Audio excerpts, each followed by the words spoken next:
and welcome to my YouTube channel, Life, Love, and Spirituality.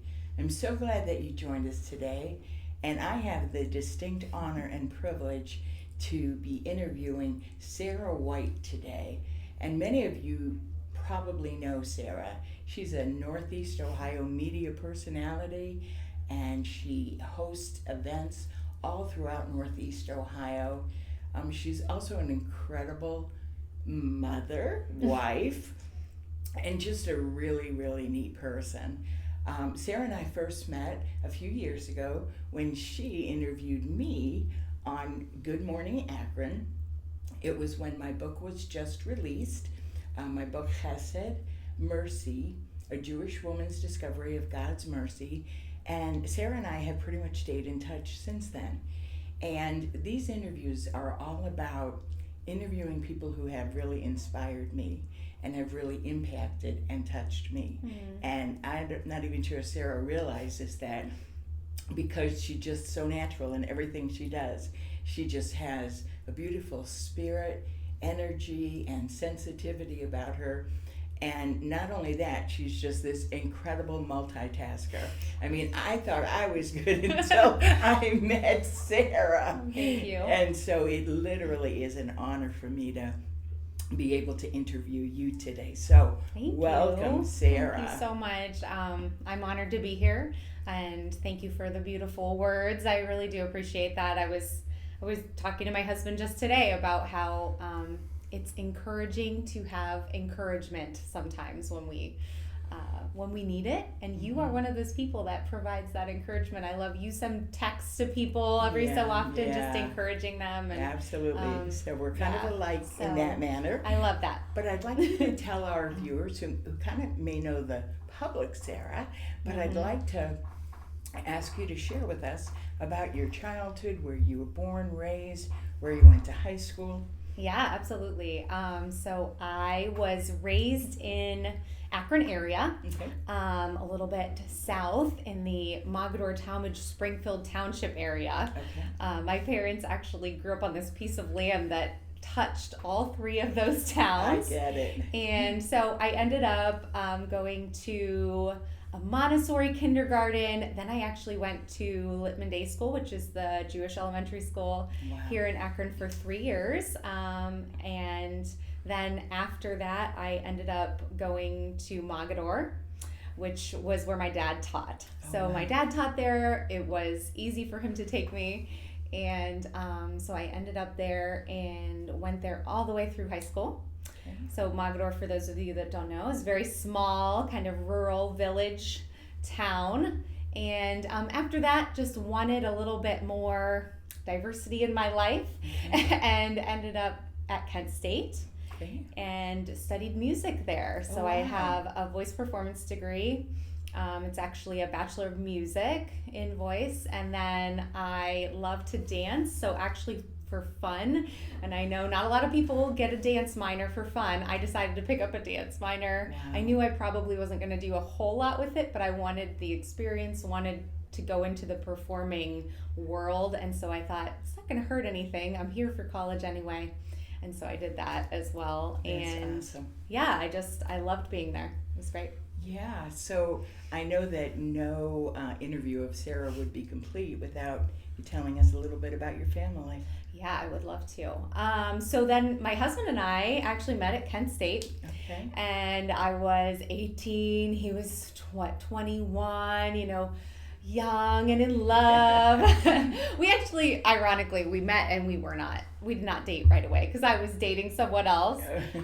He actually gave me my album. It's kind of a fun, my album. He gave me his album to critique because he knew I was a music major. And he thought, this will be a way I can talk to her because he was interested in me. And so I critiqued his album, and I kind of gave him some honest truth. I told him, hey, this part's really good, but you could probably work on your vocals a little bit. And he actually really liked that I was honest and open with him. He started hanging around the campus organization I was a part of at the time, and we ended up starting to date and then got engaged and got married a couple years later at 20. So I was young. Now I look back 20 years later and think, I was really young. But I'm about to have my 20-year wedding anniversary. Wow. This August. So we're excited about exciting. that. We get to go away for the first time in a few years. So we're excited to do that. Nice. But I have 3 girls. Okay. I have Charlotte, my oldest, is 12. Brooklyn, my middle, is 9. And then my youngest is an itty bitty. She's about to turn 3, and that's Madison. Wow. Brooklyn and Charlotte are both attending Miller South Great. in Akron. And we love that school. We love just the arts program that Akron has. Akron Public Schools has that program, which is wonderful. And then, my little's at home with me. So it's a busy life, as you were saying. Yes. It's very much multitasking, very much trying to spin the plates or spin the balls. I once heard, I'll be short about this, but I once heard someone say, like, you have glass balls and you have rubber balls, right? And so, like, the glass balls, you're juggling the glass balls, juggle. You can't drop those, but you have the rubber balls. A bunch of those can drop if they need to. Keep the glass ones up there, and then you can get the rubber balls as you need them. So that's kind of what I do. I let some of the rubber balls drop, keep the glass ones in the air, and then, That's from there. amazing. So it sounds like you've always been involved with creativity in the creative arts. Yes. Yeah. Always. Like, ever since I was little, honestly, 5 years old, started singing, started doing Disney songs at my house. Always told my mom I wanted to be a Disney voice. Oh, wow. I wanted to voice a princess. That was kind of my my thing that all through growing up I said. And in a way, I got to be a Disney voice. I actually worked for Radio Disney for 6 years. Oh, wow. I didn't voice a princess, but I did work for them for 6 years. I did live event hosting for them both in Cleveland and Boston. So I feel like in a way I got to fulfill that dream of mine. Awesome. Yeah. Wow. So please tell us about, as you said, the juggling of balls. There are so many internet radio programs and internet news programs and just so many things that maybe a lot of our viewers aren't familiar with. Yeah, I would love to. So I am involved in quite a few things here in the Akron area, trying to bring news and stories, just like Miss Deb is doing to you, of just the wonderful people here in the area. So one of them that I do is called Good Morning Akron, and it's my show that I do on WAOH TV. And we are an internet TV station, and it was started by a friend of mine, Dan Mosier, who runs Mosier Media, and he runs it as his passion project. So we are currently trying to fund it, trying to get sponsors. So if you're interested, let us know. Put a little plug in. Great plug. But what we do right now is on Good Morning Akron, I like to tell the stories of local people, authors, local nonprofits, musicians, community leaders. So really just anyone with an interesting story or something that they want to talk about. And we record that for WAOH TV. So you can find us on Instagram, on Facebook, on YouTube, on Vimeo, and then on WAOH.TV for the website. And then we actually have a Roku channel. So you can actually, if you have a Roku, you can go download WAOH TV and you can find our app and you can watch me there every day from 9 to 11 doing Good Morning Akron. Fun. So Awesome. that's exciting. All right, now tell us about 3:30 to go, because Yes. I know that's something awesome. Totally different. Yeah. So it's 3:30 to go. And I am one of many people on staff with them. And what we do is we do same kind of thing, but instead of bringing people into the studio like I do on Good Morning Akron and sitting and having an interview, most of the time we're going out and we are doing some kind of interview in the field. So maybe I go to an event and there is an interesting person there that I want to interview at an event. So we go out into the field and we do interviews at different places. One that I did recently was like a CPR event, and it was someone teaching the community how to do CPR. And so we talked to her about her story, She had actually had like some heart issues, and then we talked to her about the community events that she puts on to help people learn how to do CPR. So so with them, I tell stories, and there's a whole bunch of people that do that. And the biggest place that you can find 330 to Go is on Facebook. So just type in 330 to Go and follow there. And then you can also find us on Instagram. And then you can also find us on their website as well. And you can just Google 330 to Go and you'll find all of that information. And there's also a lot of news on there, is that right? Because lots of news that is updated constantly. So the people that are running that page, there are two owners. There's two co-owners that are running that page, and they are constantly putting the news out. So we call it edutainment because we don't call ourselves reporters there, but we are trying to educate and entertain the community. So we made our own word. So giving people some fun and then getting the news out there. We use other news sources like the Beacon, like the Signal, and we make sure that the information is good, and then we put it out to the community. Okay, great. Yeah. So, and I know you said you're just coming off doing morning news. Yes. So I actually have a brand new job. I am a fill-in host with Rubber City Radio, and I'm also a fill-in news person. So this week I did the news all week on 1590 WAKR, and it's also 93.5 FM. So from 4 a.m. Wow. until about 9 a.m. or so, I'm there and I'm doing the news. So we prepare the news for you, and then after we prepare the news, we're on the air every half hour from 5:30 all the way till 9, and then someone else will take over after that. And so that's been really exciting for me. That's a new thing that I'm doing, and I'm learning a lot of different roles. I'm learning the news role, I'm learning the host role, and so that's been great. That's awesome. Yeah.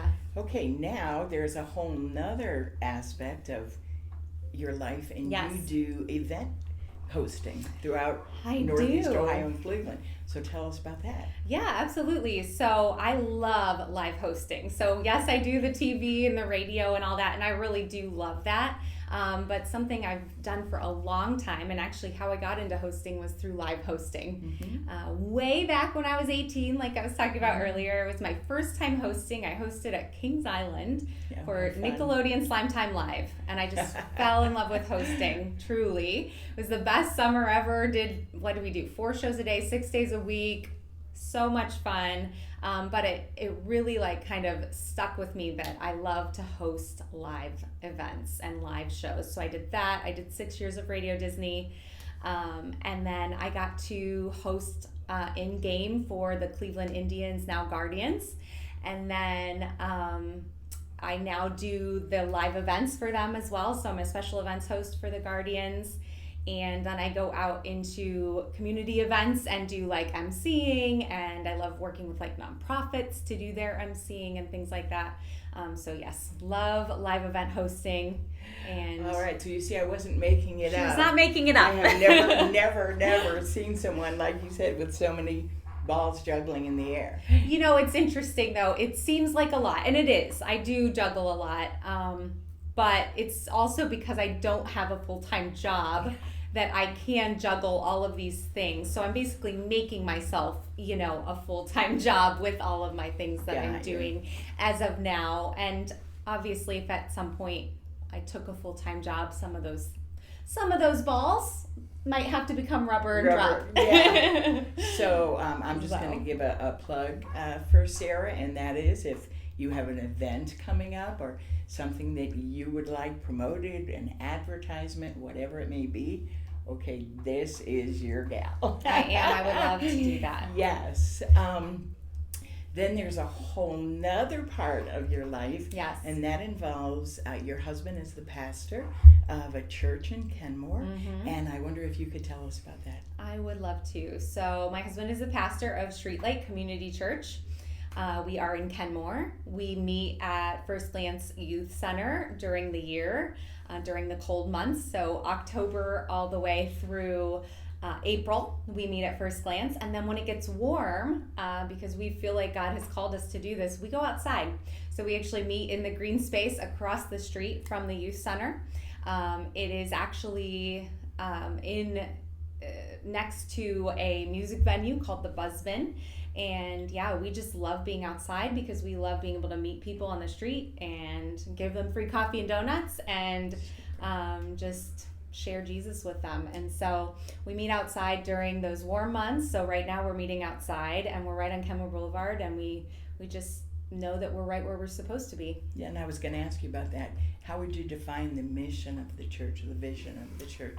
Yeah, it's really to meet people where they are. Our mission statement is to invite everyone into a lifelong relationship with Jesus. So it truly is like, we want to meet you where you are and then invite you into that lifelong relationship. You could be, not a believer. You could just be checking it out even and just want to learn about Jesus. And you are invited in because we want to invite you where you are. Or maybe you've been following Jesus 20 years and you're invited to come on mission with us, because we really are. You have to be on mission to be doing what we're doing. You just have to, because it's hard. We are not a come sit and listen and leave church. I mean, you can do that, but it's hard to do that in the situation we're in.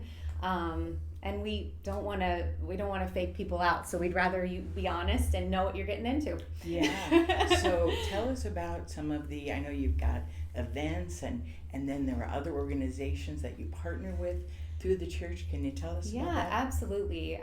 So we have decided that, really in the community that we're in, we want to do things that make sense for the community. And so one thing that we've realized is that especially the youth of Kenmore love hip hop, which, a lot of people are going to hear this and be like, what is she talking about? So my husband loves music. He's always done music his entire life, never has done hip hop, but he realized that the students that he was meeting, so like a lot of the young people, teens, young adults, were really into hip hop. So he decided, I'm going to learn hip hop too.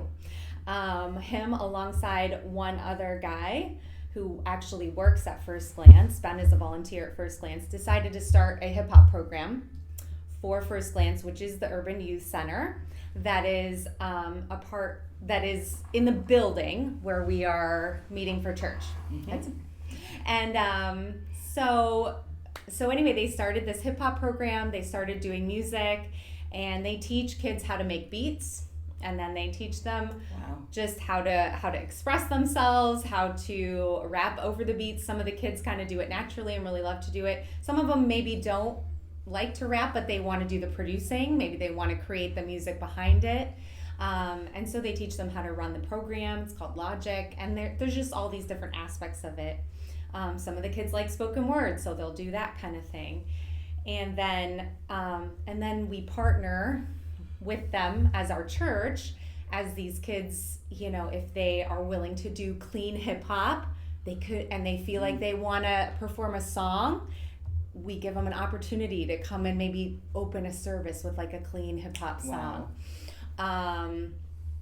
The same, it goes for these First Friday events. So Kenmore has these events called Kenmore's First Fridays all summer long. And those are put on by the Kenmore Community Development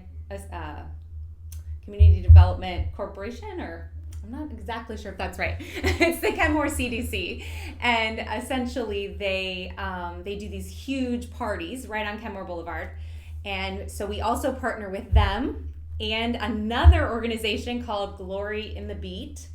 And they are a Christian hip hop radio station. Oh, wow. Find them because they're really awesome, and they have just some really wonderful people who are starting up this radio station, so support them. So we partner with Glory in the Beat to put on a show at all of the First Fridays. So the kids from the First Glance program can come, they can put on a show at First Fridays, as long as, again, they have to be willing to do clean hip hop there as well, because it's very family friendly. And so it's really exciting because they kind of all intertwine. Yeah, definitely. And then, my husband, of course, like as he's working with these students from First Glance, from the hip hop program, he'll share his story. He'll share what he's gone through. They will share their story. And, he'll be able to share Christ with them eventually. And he's had, I think we were talking about it the other day, like there have been 3 or 4 or 5, like around that number of students come through and become followers of Jesus just through the different people building into them. And That's through this awesome. program, and so it's just been really cool to see. Yeah, I mean, your impact in Kenmore is amazing, and I would encourage again to look into, if you're in that area and you don't have a home church, the Streetlight Community Church is awesome. And I'd like to ask Sarah to tell us about a kind of a sensitive topic, but she had shared it with me, and it really touched me because I know it affects a lot of people. And that is spiritual or church abuse. And, not getting into obviously all the details, but what do you mean by that?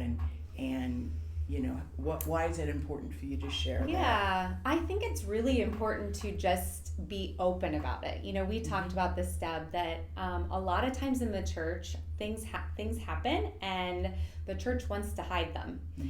I think that can happen anywhere. We do that in politics. We do that in other religions as well, right? But we want to keep a good face. And so often the church will try to hide church hurt or spiritual abuse. And I think it's really important to talk about it. So my husband and I lived in New Hampshire for 4 years, and the churches we were a part of there were difficult. The first church we were a part of, we did have some church hurt. There was a lot of legalism, and we ended up needing to leave. The second church we were a part of there, unfortunately, we went from not great to really bad. Was 100% spiritual abuse, and the pastor was narcissistic and verbally abusive to my husband, physically abusive to some other people on staff, as well as verbally abusive to many people on staff. So much so that we knew we needed to do something about it because it was just continuing on. And there's a podcast called The Bodies Behind the Bus, and I think it's a good way of explaining it. It was like they're just all these bodies being run over by the bus. I mean, I hate that's such a graphic metaphor, but it's about church hurt and spiritual abuse. That's what the podcast is about. And essentially we just kept seeing the people who were being hurt. So that was it was about 10 years ago. And then so just about a year ago, I think it was, we actually worked with a church hurt and spiritual abuse organization, and we gathered as many people who were willing to step forward as we could, and we ended up getting a good amount. I can't remember exactly how many. I want to say there was like over 25 people at least who were willing to say, yes, I was abused, I was hurt. Wow. As I said, I know this is not an easy subject to talk about, but I think it's important, and it's part of your story for sure. It is. And we were actually able, and this shouldn't always be the case. The hope is that the person will change and get better, but this person wasn't. So we actually were able to take down the whole organization. They actually shut down after we all stepped forward and said this is what happened. And so the organization shut down. Okay, well, last question that also deals with maybe a touchy subject. I know there's an event coming up, I think it's August the 3rd, about the church and politics. Yes, so another hot us button about that. issue. So I am loosely affiliated with an organization called the AND Campaign. I actually helped to start the AND Campaign Akron. I'm not currently very involved with it just because I needed to step away. I had a lot going on, as we've talked about. But I will actually be hosting this event on August 3rd, and because politics is so hotly debated, especially in the church, we feel like it's very important to come together and just talk. And the big thing about the AND Campaign is that they do not say they are Republican or Democrat. all they say is that they want you to look at politics through the lens of your faith and not the reverse. So we don't want to look at our faith through the lens of our politics. And so I think it's really important that we care about civic issues, that we care about issues in our communities, and voting, and caring about our politicians, especially at our local level, is really, really important. And so I know maybe not everyone will agree with me, but I do think it's important to care about the issues and look through a lens of our faith if we are a Christian person at our politics. And so, I'm excited about the In Campaign coming. I'm excited to host this event alongside other people and truly just give people an opportunity to think through some of those issues. So can you tell us when, where, how people who might be interested in knowing about it can find out more? Yeah, actually we have a Facebook page called And Campaign Akron. So if you just put in your Facebook And Campaign Akron, you will see that event there. Also, there is an And Campaign Akron on Instagram. So you can get all the information there and you can sign up. I do believe that they want you to try to get a ticket, but it's a free ticket. So you just go on so that they know how many people are coming. And it is at Wingfoot Church, and that's in Akron, and you can come and be a part of that. We'd love it. Awesome. All right, well, we've got to wrap things up. Again, so much. So much. Awesome we talk forever, information. And as I said in the beginning, I am truly honored to have been able to help share your story, which I know will impact and help so many people. We are going to provide, when we post this, all of Sarah's contact information because, as you can imagine, it's a lot.